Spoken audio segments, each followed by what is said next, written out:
Dr. Rob, it's so great to have you back. Amy, I love being with us and I love being on vacation. I can't decide which more. Well, it's good to have both. It's the balance. So, I okay. agree. So we have some questions. We're going to get started. Let's What do is it. protocol for the addict when inappropriate sexual thoughts occur? Should they tell their sponsor? I've been accused of punishing my husband for, in his words, thought crimes. Punishment to him could simply be talking to him about something uncomfortable. I'm actually upset because I had to ask before he told me. I'm angry because he's been constantly saying how he doesn't have those thoughts anymore. I know thoughts start the ball rolling again. So what should the addict do? He says he diverts his attention elsewhere immediately and there's nothing more to do. I guess that happens weekly when he's alone driving. He's more vulnerable, his most vulnerable time for acting out. He's been in active recovery for a year, meeting sponsor and a CSAT. So Okay, we hold get on a this second. kind of question regularly, Dr. Rob, about, thoughts. So what are your thoughts? Well, What are your thoughts on, what should be shared with partners and spouses? well, first of all, I want to offer some empathy because I think for any spouse, even the idea that the addict or us addicts is dipping our toe in the water has got to be terrifying. And, we lied to you before, we lied to you, we certainly made our relationships a lie. And no wonder why you would feel anytime that it even seemed to cross our minds that we were not doing our job. And I can't say I completely understand that because I haven't carried it, but I know that you are carrying it. Um, One of the things though I have to move to is this idea of the thought police. Your job in all loving truth is it's not your job as a spouse to be our parole officer. It's not your job to be our police officer and police our recovery. And it certainly isn't your job to be the thought police to try to pry out of us any thought that you think we might have had. So, not your job. If you feel uncomfortable, it's certainly okay to feel, I feel uncomfortable. I'm not sure what's going on. It reminds me of so and so. I do think you need to speak to it. But to me, it's more of at this point, by the way, it's been a year, more about, it makes me worry when you do that. And, I know it may or may not have anything to do with your addiction, but it's really hard for me to sit through. So I think for you to simply express what you're feeling and how it leaves you, I think is a really good thing. But is he doing something wrong? Well, I don't know him. I'm not there. I don't know what looking at someone means or looking at someone. I don't know, I don't know how much this is objectification and a true disappearing into that versus healthy looking. And there is healthy looking, there is we are human. Most of us who are dealing with these issues that we talk are male, and men are aroused by visual images and new images. That's what arouses men. Nothing to do with addiction. Is it likely that a man, addicted or not, is going to look at someone and say, "Oh, that person's attractive"? Absolutely. Are they going to notice? Absolutely. If we're told that there's something wrong with us for doing that, we're basically told that we are being unhealthy anytime we engage in a healthy act. If we are staring, if we are making that the focus, if you imagine that might make someone uncomfortable, someone that we're looking at, that's a whole different, set of circumstances. And in this one, as I said, I don't know whether you're experiencing staring and real objectification or whether your husband is a human being and notices attractive people and has feelings about it. Being human means I'm attracted to people. And sometimes they catch my eye. I remember being in a relationship when I'd say to someone, "Oh, he's really attractive, she's really attractive," like that. And someone might say, "Oh, yeah, there really are," or my spouse might. So it's not like it always has to be this heavy leaning toward addiction kind of thing. So I, I okay, I'll say one more thing. You said, I know that thoughts start the ball rolling again, and what should the addict do? And I'll tell you what, I have been in recovery and working on these issues for about 30 years. And I can tell you, I have thoughts of sexual acting out at least twice a week. Something happens and I think, "Oh, well, I'd just love to go there, or I'd love to disappear into this." It doesn't go away. It's a chronic issue. So every time I have thoughts that might distract me, that might be down the wrong road, listen, alcoholics think about drinking. Gamblers think about going to the casino. This is how we have learned to tolerate stress, anxiety, but do we have to do it? Or is the fact that it crosses our mind mean that we are headed down the wrong road? I think that's individual to the person, and I can't answer that for you, but I will say it can be healthy and it can be unhealthy. So what are your thoughts, Tammy? While I Well, chomp on I have a dinner? question for you to add to this too, to me, he diverts his attention elsewhere immediately, and there's nothing more to do. And you know, like Dr. Rob said, yeah, we all struggle with that at some point. And it's not even struggle. I have those thoughts. To me, they're laughable now. Like I just go, oh my gosh, even at this point, to have, thoughts of this stuff. It's like, and I tell somebody. So I do, I'm quick to tell somebody because I don't want to hang on to that. So, if but it's his program. And if you're seeing that he's making progress with things, he's a year in, and that's great, but he's only a year in. And so I understand, from your standpoint, like there's a lot of work for him yet to do. I hope you're doing the check-ins. Debbie McCrae talked about the fine check-in. And I can dig out my note on that, but Thanos is one that I share regularly. And I think those check-ins for each of you will help, gauge, where you're at. And if it isn't just the thoughts, no, it really starts with, have I been doing what I need to do on a daily basis?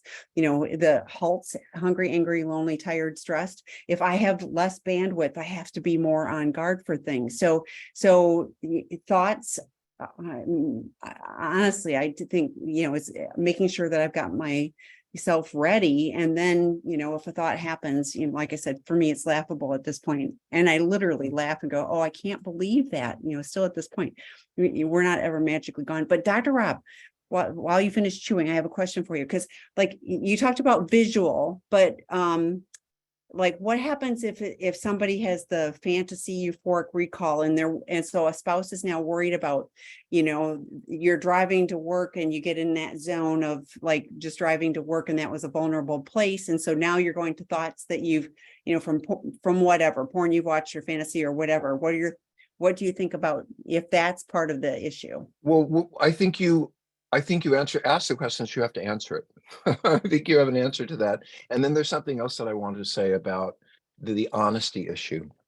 So Okay. go for it. You have to answer your own question. That seems unfair, but okay. So my question, or my answer to my question is, it's being intentional. If I have a vulnerability while I'm driving, then what am I going to do? I can't tell you how many emails I get from people that say, I listen to your podcast on my commute. Well, that's great. If you're putting good stuff in, if you're putting program stuff in, guess what? That's what's top of mind. You're being very intentional. If I'm doing the things that I need to do, like I mentioned a bit ago, on a daily basis, I'm taking care of myself. I have that little insurance policy to make sure that, I'm less likely to have those thoughts, even if they're a random stray thought. So you're muted. Sorry, I'm crunching on a piece of fruit and I didn't want to sound like I It's all was. So, good. Yeah. so one of the things you said real quick, and I just want to really quickly speak to that is, well, should they tell their sponsor? Absolutely. You said, I've been accused of punishing my husband for his words, in his words and thought crimes. Punishing him could be talking to him about something uncomfortable, blah, blah, blah. So I just think if you were being accused of being a thought police, if that was, or that you were accused of punishing me for something I looked at, I would probably stop telling you, because I would feel like there's no reward, there's no positive side. We get nothing out of my telling you, except I get shoved back in the corner and you're afraid again. So this kind of demand that we tell you often does what the opposite of what you want. It pushes us away. It also doesn't help you build intimate honesty and trust. The other thing I really wanted to say is we have this thing called the 3-second rule. And I want the addicts to hear this, is that objectification is nothing new and something we've been dealing with for a long time. And I have a very low level, non-tech answer to dealing with objectification. And this, in some ways, speaks exactly to this person's question. So the 3-second rule is, in the first second, I notice, oh, someone's attractive to me. In the second second, I look away. And in the third second, I pray for them, or I see them as someone's daughter or mother or child, and I humanize them. And then I keep going. It isn't a waltz where I keep looking and looking. But the idea is really 1 second, I could acknowledge that I am healthful and attractive to people. Second, I don't have to stare. I can look away. Third second, I can humanize them and think of them as a person and not an object, and then I keep moving. And now it doesn't say you don't get the first section, which is, it doesn't mean the first piece doesn't happen, which is I look at them and I'm attracted. It's just what Tammy said. When I see someone, it starts an intentional process. I'm not going to follow and stare. That's what I want to do, but I'm going to take steps 2 and 3. So our recovery actually takes into account that we are going to want to look at people and that it isn't completely unhealthy, but that we have to do it in a way that supports our recovery. So, and for the addicts, there's a 3-second rule. Next question. Hello, I am the recovering spouse in our relationship. We recently took a family vacation. On the ride, my wife was extremely excited and talkative. I didn't realize it, but I cut her off in the middle of what she was talking about. This is not how I have been behaving since I started this process. I'm usually very mindful and engaged in these conversations. The only thing that was different was the full anxiety and stress of driving my family on a 10-hour car ride. My question is how to stay mindful when in high stress situations. By the way, my wife completely shut down the entire rest of our ride, and I felt horrible. Well, Tammy, why don't you start with this? Because I know what I'm thinking of, and I want to make sure that I'm on the right track. So I want you to go first, if you don't mind. I hope you've made amends, and that isn't, oh, I'm sorry, and all the excuses. I recognize that my behavior cut you off and shut you down, and likely diminished your enjoyment of, what was an exciting family trip. And I'm going to work on doing things better. But to me, it's also that intentionality. This is a stressful situation. What do I need to do to take care of myself in this situation? And here's what I was looking at is like, sure, 10 hours in the car ride, it's long, but you are with your family. And if you're in recovery, if we get what we deserve, it isn't necessarily to be with our families. You have the opportunity in recovery to go on a family vacation. And part of that is called life. You do life, and life is messy and complicated, and it has stressors. And we learn how to navigate that. And even if you said to your wife, I think I need to, to do a little mindfulness. Can you drive a minute while or can we take a little break? And I'm going to, whatever, a 2-minute meditation, something to help you refocus. But if you haven't already done so, I would invite you to do some cleanup on that particular thing. So Dr. Rob? Well, a couple of things. Number one is, and I want both of you to think about this. I hope your spouse is here. I understand getting angry. I understand getting upset. I understand shutting down. Excuse me. But if your children are in the car, it's not good for them to sit in silence for 10 hours. So I really, as angry as you may be, or as upset you may be, you may have to just put your frustrations aside and realizing that, as Tammy would say, the kiddies are back there, or the teenagers, or even the young adults, and they're watching. Wow, we have sat in stress and no one is talking about the stress. We're just feeling it. And I got to tell you, that's the childhood I grew up in, which is all this kind of stuff going on, and no one talked about it. So I think, with all due respect for you're upset with each other, I really think you need to think about other people in the car and other situations and put it down. You will get back to it, I promise. The other thing I wanted to say that I wanted to make sure it was in Tammy's talk a little bit is this is marriage. This is what happens with people. You say the wrong thing and you interrupt someone. I happens in my marriage, and out the door, he goes, and I'm not talking to you because he had a bad day, or I said the wrong thing, or, I think the degree to which the shutting down and the degree of stress and anger comes from the crisis that has gone on related to the addiction. But nonetheless, we fight, we disagree. The littlest thing can set me off. I don't do what I'm supposed to do. I mean, on some level, I don't know, it's true for Tammy, but for me, that's just part of what a marriage is. And I would love your comment on that, Tammy, so I don't go too far out on a limb on my own. So, and I don't mess up. We don't bicker, but when I do it really big. I did something that was like one of those really egregious, horrible relationship things, and knew it immediately. Like I knew it as it was coming out of my mouth. It was not kind in any way, and like it was like, I'm sorry for my language, but like, what the hell is wrong with me, And then I went, stop. No, I mean, like, it was bad, Rob, it was bad. And so I had to do, I'm sorry, that was completely uncalled for. None of that is truthful. No excuses, I just completely owned it. And like, I didn't go, well, I was really stressed out. Nothing. I just was like, that was completely off the wall. So, so yeah, we have to do, so I don't do those little bickering things. I got over that because like we drive completely different styles. So if I'm a passenger, I am working really hard on distracting myself because the way he drives me freaking nuts. And guess what? The same is true if he rarely is, passenger in my car. I drive a little speedier than he does. He drives really slow, like an old man. Drives me nuts. But guess what? I now focus on, I'm in the car with the person I love, and we're going to get from point A to point B as safely as possible. And I have learned to keep my mouth shut on that topic and talk about something else. And so yeah, it's a learning process. Did I do it perfectly? No. We've had tips about the driving, and I just was like, how important is this? Do I care more about this person or about, commenting negatively on his driving? His is, he throws his foot down like he's going to brake on the passenger side. Okay, Tammy, we're not going to have this discussion right now. The two of you can talk about it. What's our next question? All right. Well, you wanted an example. There's like, I've got plenty. So, okay. Oh, this is a good one. My husband's CSAT gave him a topic called King Baby.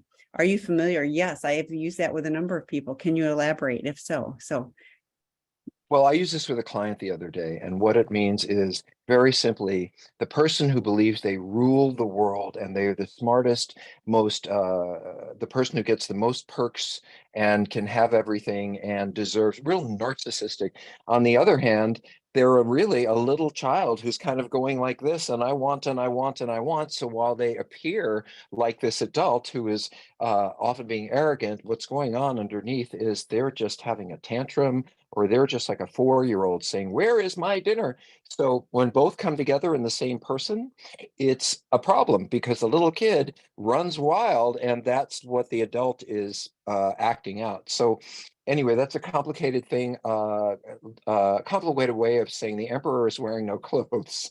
But Tammy, I know you can dig into that one. Well, yeah, no, I honestly, I see this often in a family dynamic where, and we use King Baby, so we're talking about a male, but where either the only child or the only male, and all the attention has been everything he does is perfect. And, and then unfortunately spouses are like, you're the problem. And the dynamic is really challenging for betrayed partners, because we're talking about it in this arena, particularly when the outside forces, are still telling him, he's great. He's, everything he does is perfect. So it's, I think, probably really challenging for a King Baby personality to own up to, yeah, I'm not perfect. And this entitlement stuff is really keeping me from relationships that would serve me much better. But yeah, there's actually people I know that I use that with. I don't tell them, but. And one of the things that I say to the King Babies is your best thinking got you here. You're such a smarty pants, and you know the answer to so many things, and that got you to seeking integrity for treatment. So how you see yourself and the reality of how you live your life for a King Baby is very different. It's basically saying you're a big baby and that adult. Anyway, let's keep moving on. Yeah.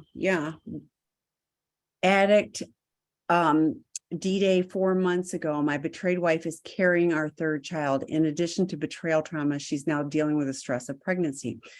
What added considerations should I be aware of in supporting her? Tammy.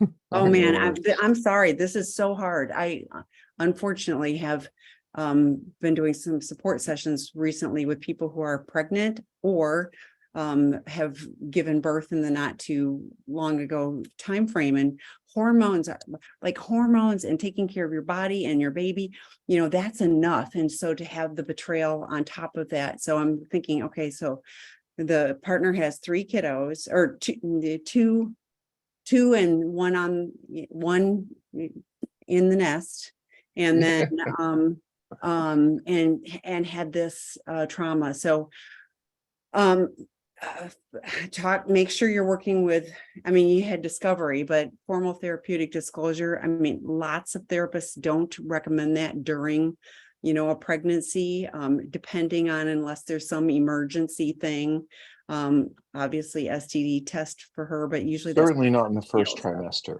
Right, Certainly not right, in the right. first. Yeah, and sometimes even in the last trimester too. So really work with professionals about that.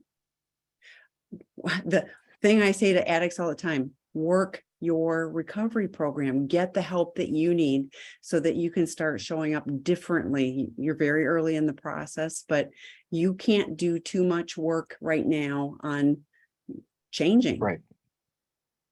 Yeah, I agree with Tammy, and you have to get this, I want to say under control, but that's not the right word. You have to stop acting out. You have to find the resources to do that, because if you don't find a way to do that, then you can't give this woman the support she needs. It won't be real, pardon me, and she will reject it on a whole bunch of levels. So let me just give a few comments. Number one is, it is now your turn to do every single thing you can to take care of that family. You need to make sure those kids got what they need, that they're taken here, that they're taken there. You need to let your wife take care of herself now. Now, she may say, oh, you're just trying to make up for the things you did. I don't care why. The truth is, you can tell her I am. But nonetheless, make her day-to-day life easier. Buy food, make dinner, do. It seems like a simple thing, but taking that off her shoulders is a big deal, and especially those 2 other kids. And if you can't do it, get a friend there, your mother-in-law there to, make sure those kids get taken care of, and the stress in the home is lower, and that will make everything easier without being asked, by the way. Just do it. The other thing is, and I don't know if every therapist would agree with me for sure, but this is what came to my mind when you asked the question, is I would sit down with my spouse and I would say, look, you are, I don't know how pregnant she is. You're carrying a No, child. We have other kids at home. This is a very, very difficult time. And what I've done, I'm taking my care, for the moment, I am taking care of it. I don't need to go through all of it with you, but I'm, doing meetings, I'm doing therapy, all of that. And I want us to put this down until the baby is born. I want us to be able to have a space to, because at some point you will celebrate the birth of your child, regardless of what's going on, even if you don't stay together. You will want your children to understand and integrate, right? And come to terms with having this new sibling. And again, and I mean this with all respect, it may be a time when you have to put your issues aside so that your 3 children can get their needs met, the one inside of you and the other 2, or the one inside of her. I'm not saying avoid it. I'm not saying pretend it didn't happen. I'm not saying to lie, but I am saying, I'm doing my part, and I want you to know that. And all I can say to you is, I think that we need to take a time out, as much because I respect what's going on inside of you. And now that may not be the right answer. That's the one that crosses my mind, because more important than you are these little children. And if you want to argue or fight, or, I'm going to leave if you do, I get all of that, but not right now. So I see Tammy nodding her head. I So am, I, and hopefully, we talk all the time. We've got resources on Seeking Integrity site. We've got trade partner, drop-in groups that will be a supportive and nurturing place, for her. There are groups for you as well, but like like I said, you can't do too much for your recovery. And are you gonna be tired because you're also grocery shopping, bathing children, putting them to bed, reading them stories and all that? Yes. And guess what? You'll survive. Your wife and her nesting baby need to be the primary focus, and her doing anything that she can to just kind of ground and be mindful, so that there's all kinds of stuff on the stress and all that type of thing. So for her to have the support she needs to to take care of the one who has not arrived yet. Okay, next question. This is, You have to read it. I know that what is the role of the wife while the husband is waiting for therapy and is still seeing his girlfriend and the wife is at home? I'm not sure how to answer that question. So this depends on where you're coming from. I mean, maybe you're okay with this person seeing the girlfriend, or maybe you don't see that as being the part of the larger issue, or maybe you're hoping your relation, I don't know, I don't know what you're thinking, to be honest with you, but why would you sit around and wait while your husband is having an affair and still seeing the girlfriend while you're waiting at home? I think that's what I understood it to say.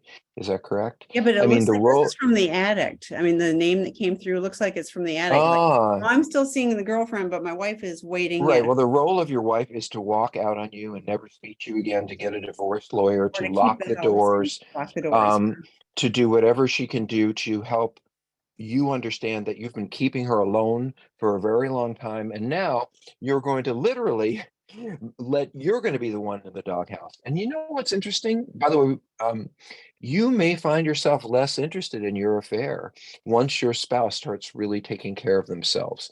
So the role of the wife is to protect herself from you, because you are causing active harm. And quite honestly, I don't think, I mean, I think this is a bit despicable. Who does this? Who is the person who leaves their spouse in pain, alone, or alone emotionally, worried about all this, and sitting around to see what's going to happen next? I think the word cruel is what comes to mind. And the fact that you're even asking this question means that you are still running the show. And in this situation, I'm very sad that your spouse is in a place where she's willing to let it happen at all, because I would have kicked your ass out the door. Well, and So I don't know why you're waiting around for therapy. Like, if you magically think that a session, 50 minutes a week, once a week, with even uh, even me, about this before, when Dr. Rob was actually, he doesn't do it, but when he was actually doing, therapy, great therapist, but he isn't going to get you on the, the straight path, with a 50-minute session once a week, while you're still seeing the girlfriend and you still have the wife. So to me, this is like, I'm stalling. I want to keep both. And, to me, the wife having healthy, safe boundaries, physical, financial, emotional, and spiritual would be really important. And we did Debbie McCrae did a webinar on that recently too. So I hope your wife reaches out. There's plenty of resources for her to get support. But yeah, and let me just correct you really quickly, Tammy. I do still do therapy, but I do with the clients who are Seeking Integrity. I spend multiple hours a week at the program with them, running correct, groups and doing education. So what Tammy meant is I don't do private therapy. I don't see correct. people individually, but my entire focus in terms of therapy work and managing and overseeing the clinical stuff is at Seeking Integrity. And if you want to see me for treatment, there are only two ways to do that. One is to show up there, and the other is I do consultations. They're not therapy, but I spend about 2 hours with people, sometimes a little more. And Tammy sets those up so that a lot of couples will be stuck. They won't know how to go forward. They won't know how to go back. There's whatever issues are going on related to recovery that they just don't know how to handle or move forward. And that's why I do these consults. And that is the other way that you can interact with me directly. And Tammy, Tami, at seekingintegrity.com can set that up for you. There, that was a And long one thing, more but thing for your wife, she should get an STD test. So that would be to take care of her physical self. Okay, next question. What are the physical effects on an SA, both in the mind and body, besides an STD? So what's happening? physical effects. Well, I can tell you that I was exhausted all the time because trying to live a double life. Here's the way I describe, I don't want to go into the detail about your question, but I'll tell a story, which is if there used to be these people on TV, and I don't know if you ever saw them, they were on some of the shows that would have multiple variety shows, I think is what they called them. And once in a while you would get a magician or whatever that was, and they would be plate spinners. And what this plate spinner did was they put a plate up and they started spinning, and they went to the next one and they got that spinning. And then they went to the next one and the next one. And then they would run down and add some. I'm sorry, they would run down to the other end because some of the plates were starting to wobble and they had to spin them faster and then go back down the line. And as they kept adding them, as you can imagine, they at some point couldn't get back to this end and they all fall down. By the way, I just want to say that when people go to treatment at Seeking Integrity, they come into treatment, what they want is to be able to figure out how to spin more plates or how to spin them better. And the answer is not to spin them at all. But I can't even begin to calculate the effects on your ability to think clearly, on how exhausted you might be, on the lack of focus of the things that really matter in your life. Most sex addicts I work with haven't had a physical exam. Their exercise is either compulsive or they don't do it at all. They often are not eating right. They're, grabbing something whenever they can, or it's just a host of lack of self-care because just like I don't care about my spouse either, because my entire focus is on the acting out. And certainly I've had clients who had meaningful physical disabilities related to weight and obesity and heart problems and all that stuff because of the stress that they were under and put themselves under for so long. So all kinds of issues. Yeah, all kinds of issues. Tammy, did you have other thoughts? Well, because it said physical, no, I was Right. thinking, there's a lot of negative consequences, including, like poor job performance, et cetera. So, but you said physical, so I think you've really covered it. Let me just Next, say go one ahead. more because you never know. I'll never stop. This is maybe a little strong, but I want you to hear this. One of the physical effects that Tammy and I have both seen is suicide. We have both seen sex addicts who were so ashamed, who were so humiliated, who were so self-hating, or were so worried about what other people would say that they didn't want to live anymore. And you want to talk about a serious physical effect of sex addiction? You think this disorder doesn't kill people? The humiliation, the shame, the fear of being found out. Sometimes people don't want to live with that anymore. And again, I can tell you that Tammy and I have each seen a number of people who made that decision. And so you want to talk about physical effects? That's the end point of all of that. So thank you, Tammy, for letting me take that moment. And Next. I pray for those people. Yeah, I yeah, think about no, the, well, oh, and it's a permanent solution to something that there's help, there's help, there's hope. People can change, and it's so worth it for the ones that are willing to take the steps. But, I get the calls all the time. Oh, yeah, I really need help. And then, radio silent. So they're not quite ready yet. So, okay, I'm the addict and I'm struggling to hold space and empathy for her. I struggle with showing emotions and vulnerability. What can I do? Where can I find help for this? And he doesn't say how far on this process he is. I'm glad you're here, but early on, I often say it's like you're in kindergarten with this stuff. You can't do a college dissertation until you do the work to get there. So a little bit of it is, kind of where you're at in the process. What are your thoughts, Dr. Rob?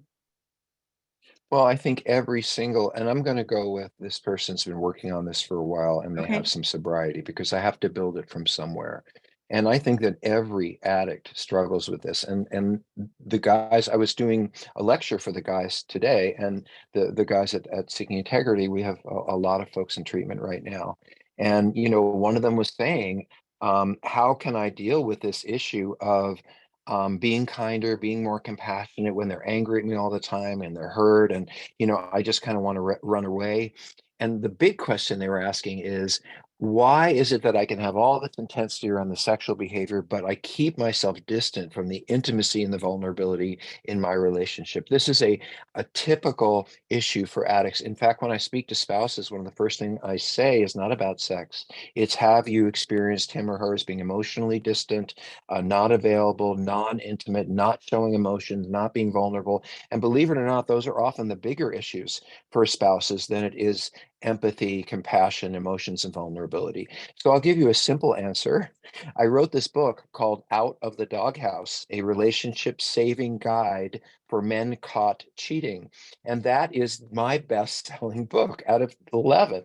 And why is it my best-selling book? Because it is there literally and concretely to say to a man, boy, you really screwed up. And let me tell you, dude, from a man to you, what you need to do to heal that relationship. What does empathy look like? What does compassion look like? Actually going through exercises and understanding what is the right answer, what is the wrong answer, because men in general have no idea how to do this. So the other thing we did, because we thought this was really effective, is created a course.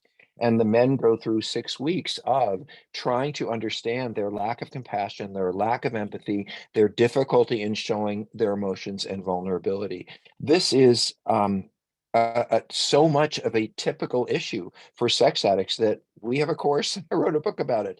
And certainly I think it's worth reading out of the doghouse, because you will have a better understanding of how to manage all of the mistakes you've made, especially been trying to seek forgiveness.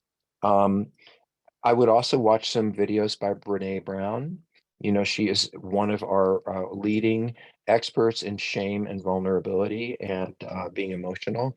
I'd watch some videos, educate yourself about how you can better show and be emotionally available. We don't talk about this, Tammy, but it's not just my podcast. There are tons of podcasts on growing intimacy in a relationship, and Dr. Stan Tatkin's book, We Do. So part of what I would suggest is educate yourself. You now know what the problem is. There are books, there are podcasts, there are YouTube videos, there are all kinds of ways that you can learn and watch people who are being more empathic, more compassionate, more engaged with their partners. So I would say get active and get to work and educate yourself so that you can, at least if you're going to make mistakes, they're going in the right direction. So So Dr. Eddie Caparucci talks about this all the time on his webinar. So the previously recorded webinars are on our website. He has Why Men Struggle to Love. He has The Inner Child. You talked about attachment wounds and shame. You talked about shame, at least. Troy loves attachment wounds and shame. You know, he has a drop-in group for men on Friday mornings. And he also has an online work group. So the work groups I put in the chat, but they're on the Seeking Integrity site. So like Dr. Rob said, educate yourself. Just reading a book, like I love Dr. Rob's book. You will have more insights if you participate in a work group. It's just how it works. Reading a book is flat, and you can take in so much information, but when somebody else shares something and you go, oh, me too, or I hadn't thought of that, it will really help.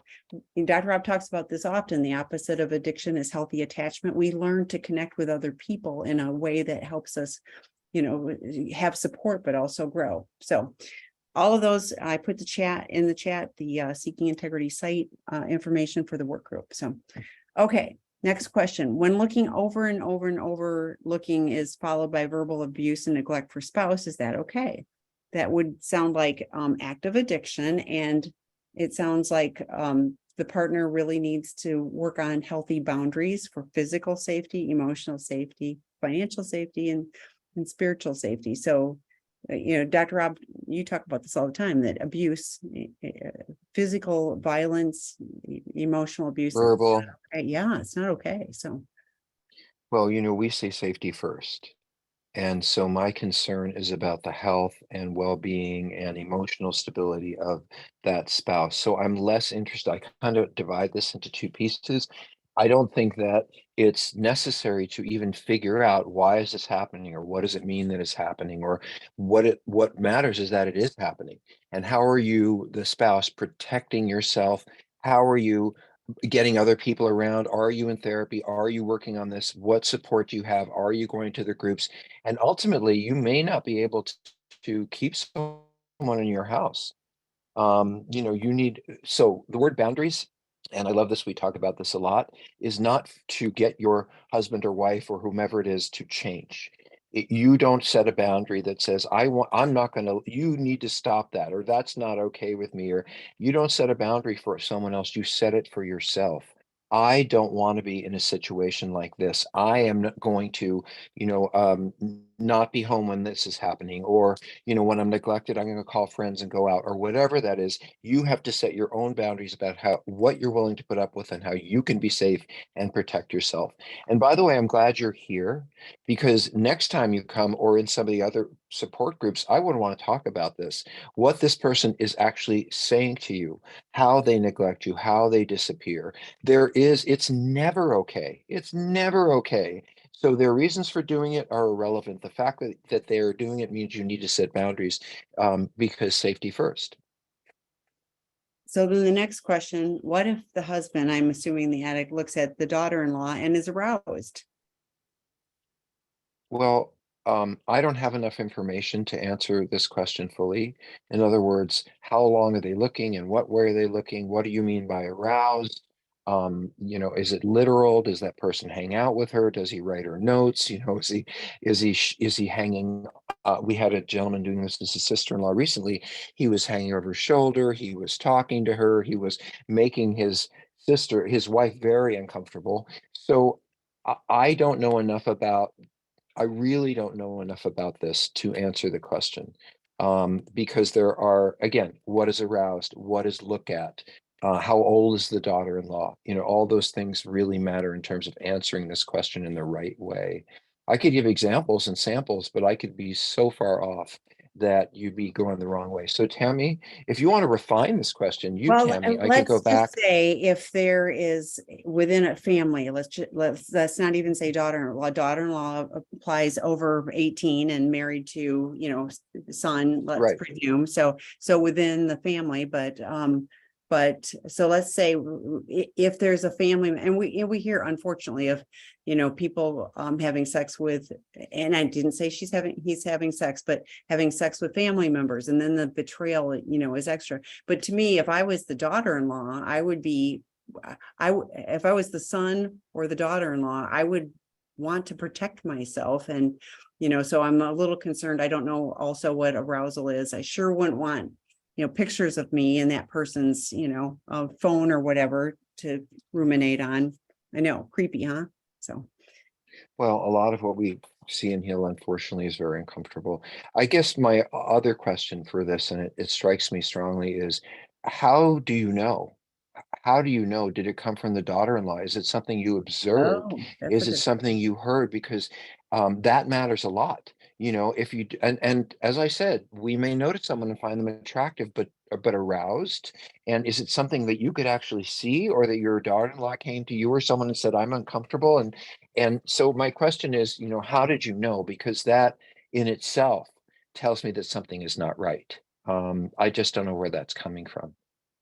Okay, next question. My sex addict husband says he is not acting out in any form, porn, masturbation, affairs, prostitutes, but is refusing any more therapy or program. He says he's good.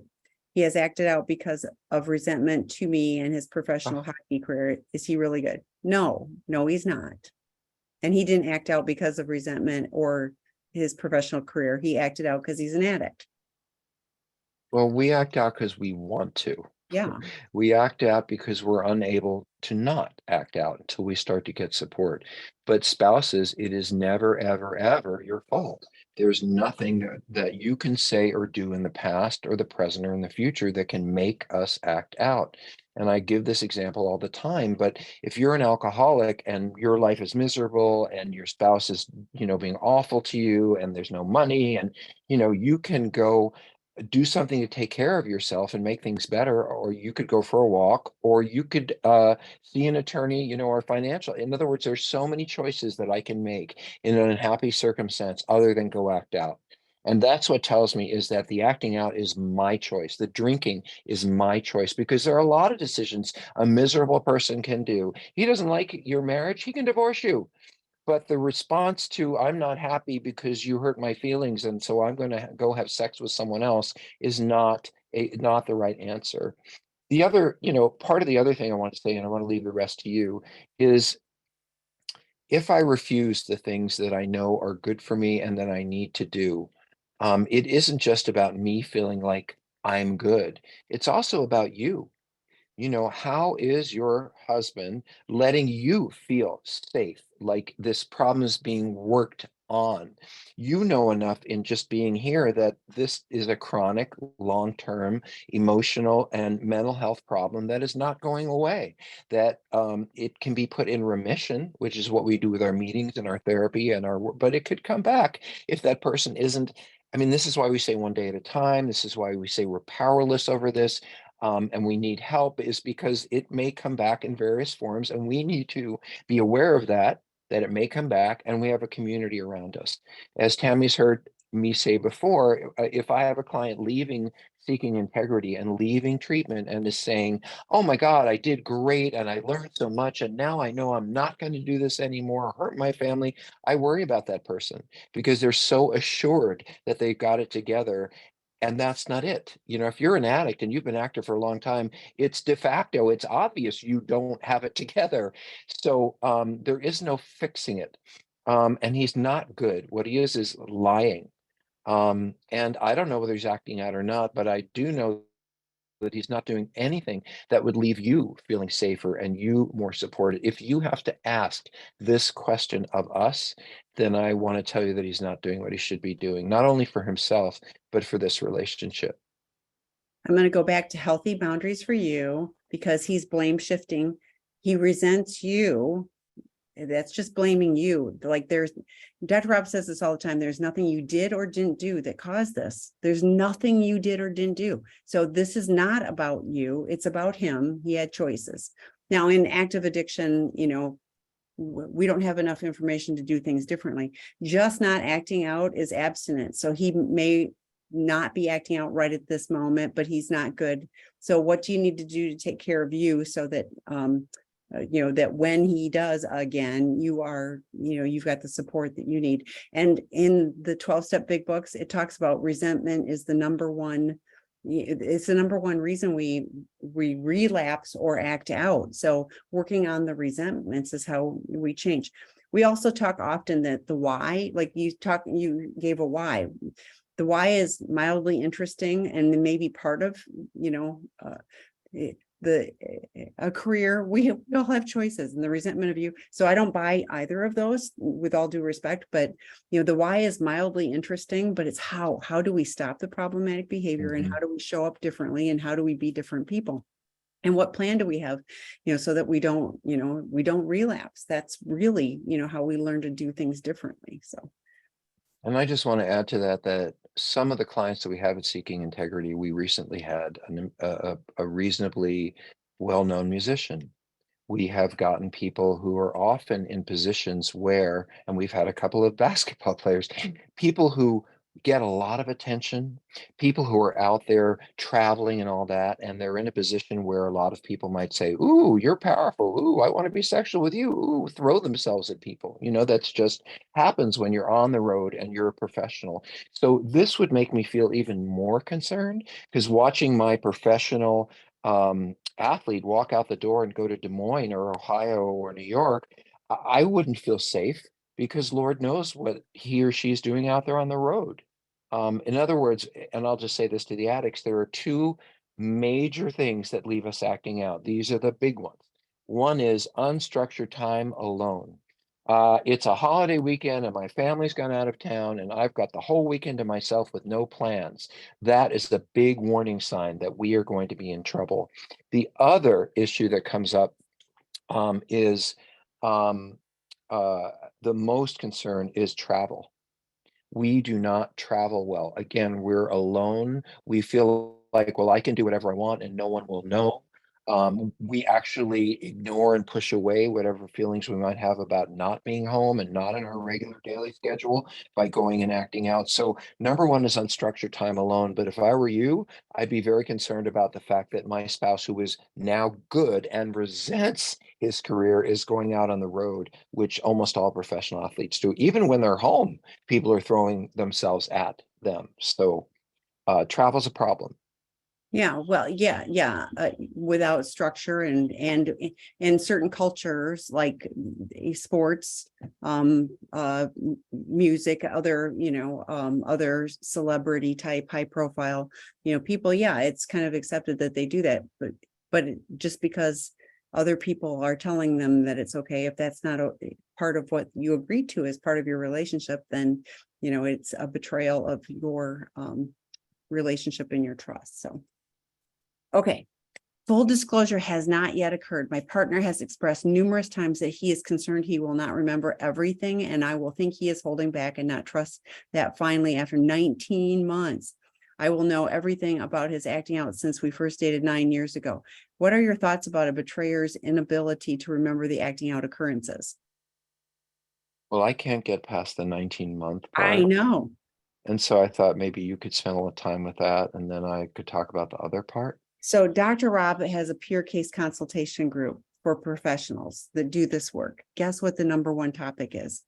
Disclosures. And we talk about time frame, and Dr. Rob will probably get to the 19 months, but there's a whole plan. If you're working with professionals, both of you working with professionals, there's a plan. He won't remember everything. This is not about every single detail for the last 9 years. This is a compressed, like 2 pages of data, of information. It's to build a foundation. It's not about the gory details of everything. Right. There's certain pieces that I mentioned earlier. If there's sex with a family member or a close friend, somebody you're going to see regularly, that's different, and that would be part of the process. But the 19 months is problematic. But it also, I mean, I was like, wow, what oh, I'm afraid I won't be honest enough for you, so therefore I'm just going to not do it. At some point we do it, but there's always a plan for if something gets remembered, then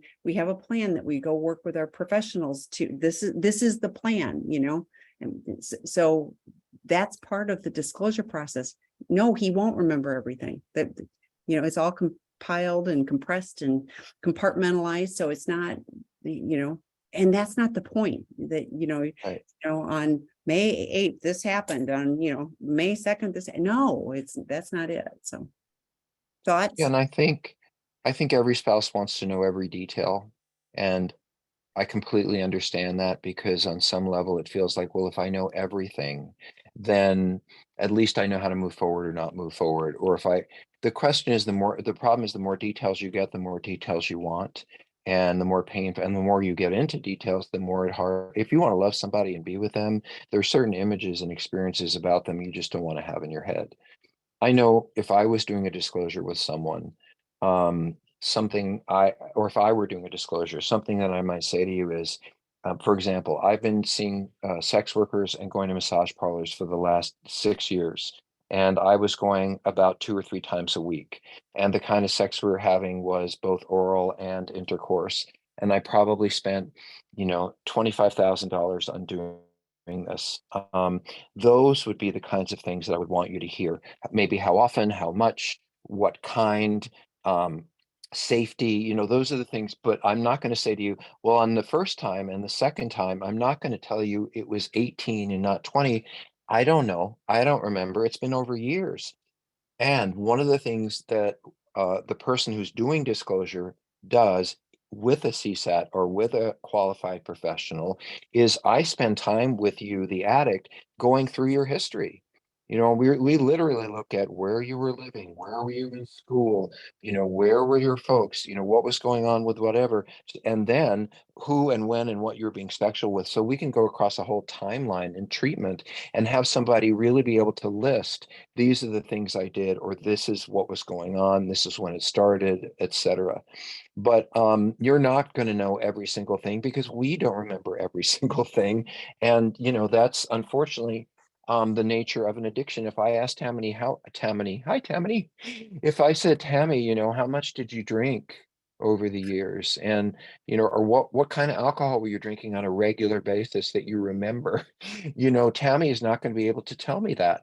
Oh, Well, yes, she I might. could. What kinds I could, yeah.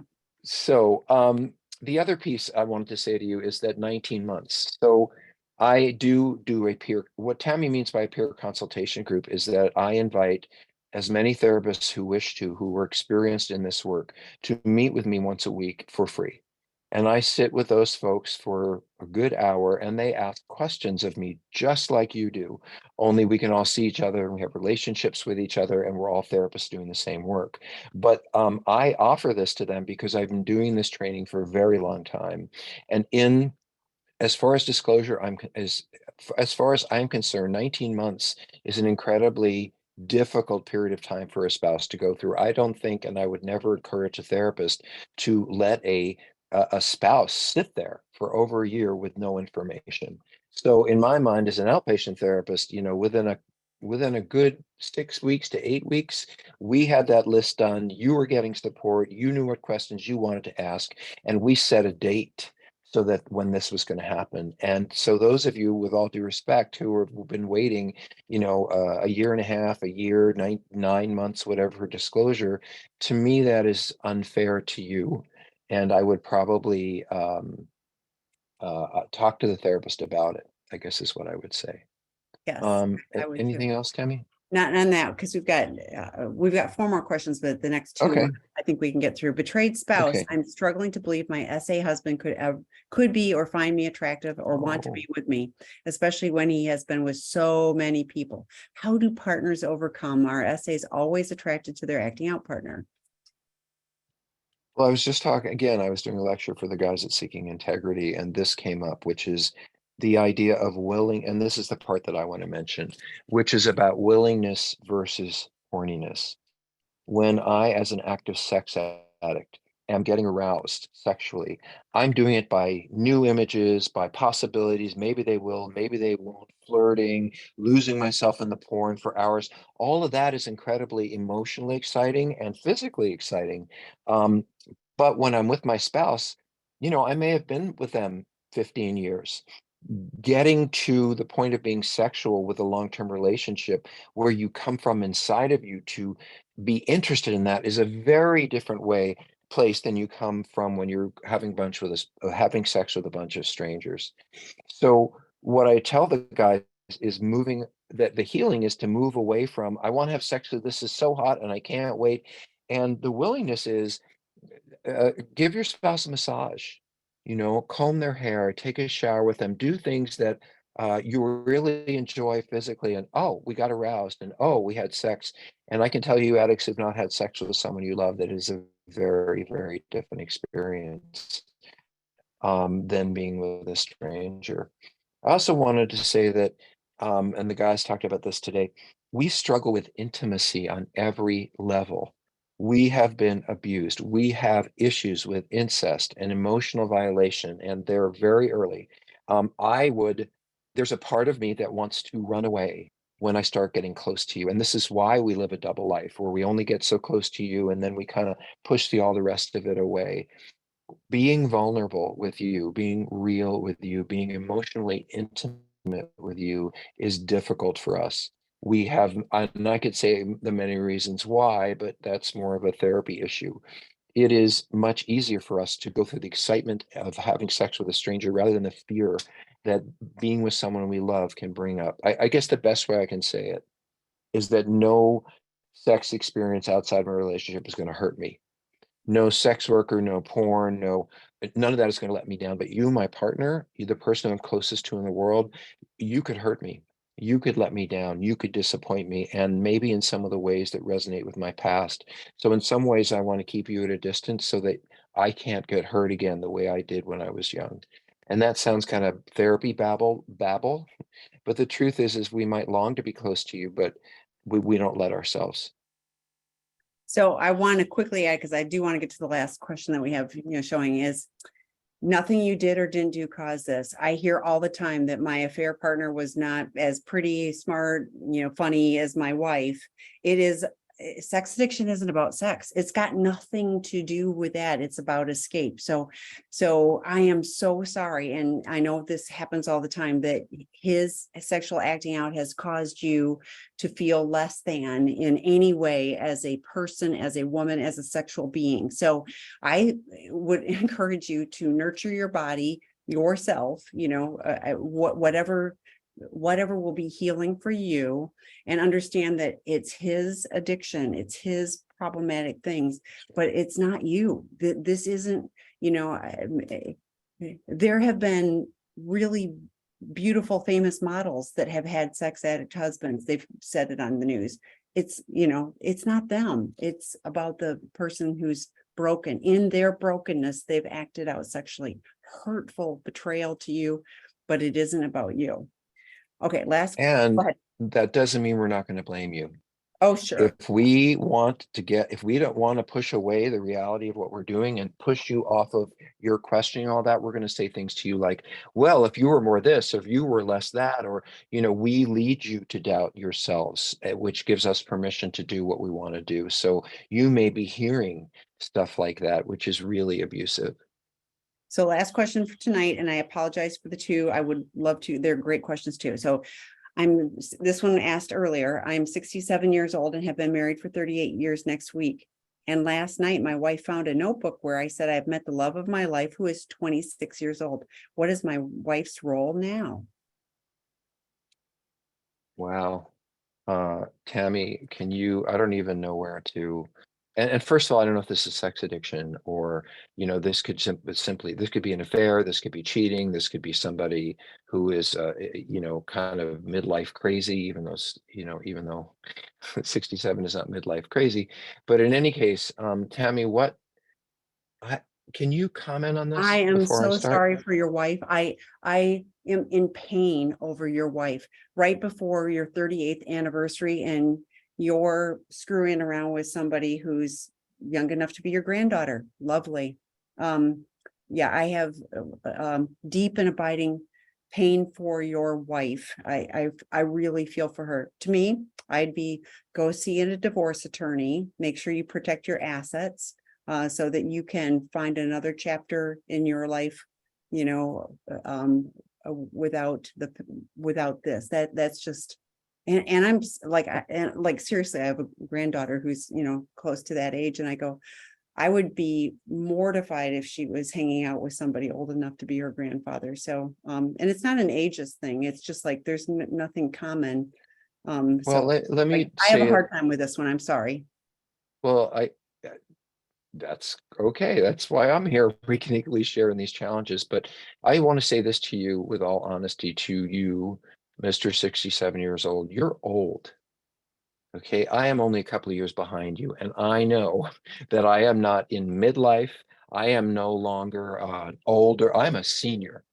And if you think that your wife is going to clean up your butt and help you with your cane and help with your medication when you are 77 years old, you are crazy. Many of the men I work with, they know their age, but they just feel like they're 50 or 45 or you an old man. And I say that in such a direct way because, you know, you could say 80 is old or whatever, 80 is the new 70. I don't care. You're old enough to understand that your time is limited. You know, who says as they're leaving the earth, boy, I wish I could be with my 26-year-old girlfriend. So you are this person is very misguided in how they're living with their life. And I just want one more thing, Tammy, because I say this, this is one of the most important things I can ever say, which is the four-letter word that is most important in our world is not love, it's home. Where do we want to go when we're dying? We want to go home. Where do we go when we want peace? We want to go home. This is the foundation. Home is the foundation of our life. And what you're saying is, you know, well, home doesn't really matter. What matters is this hot 26-year-old. And boy, are you going to be miserable when you figure out that that you have missed out on the most important thing in life, which is celebrating your home and your family at your age. Your job is to work with younger people and help them. Your job is to come to term. You should be teaching 26-year-olds, not having sex with them. You should be figuring out if your life is the one you wanted to live. I'll say one more thing about this, Tammy. We have sometimes 70-year-olds and older people in treatment at Seeking Integrity. And one of the things I have to say to them is, I don't know how long you're going to be here, but when you look in the mirror, are you looking at the person you want to see? Because I don't know how much longer I'm going to be around, but I know that looking in the mirror, I want to look at someone I respect and I believe in, which before I'm gone. So who do you want to look at when you're looking in the mirror? And I hope it isn't someone who's chasing some 26-year-old. And by the way, Do you think she thinks you're so hot and so exciting that she can't wait to be with you? Or are you status and the possibility of getting things or getting, feeling like she's important to, and by the way, if she's 26 and she's hanging out with you, she has issues too. She has issues too. So this is a match made in hell. And I'm so sorry I'm sorry for you too, because you're missing out on the most important things in life. Um, Tammy, thank you for working with me tonight. Always Thanks appreciate to it. you. Thanks, everybody. Come back next week. Bye. We'll talk later.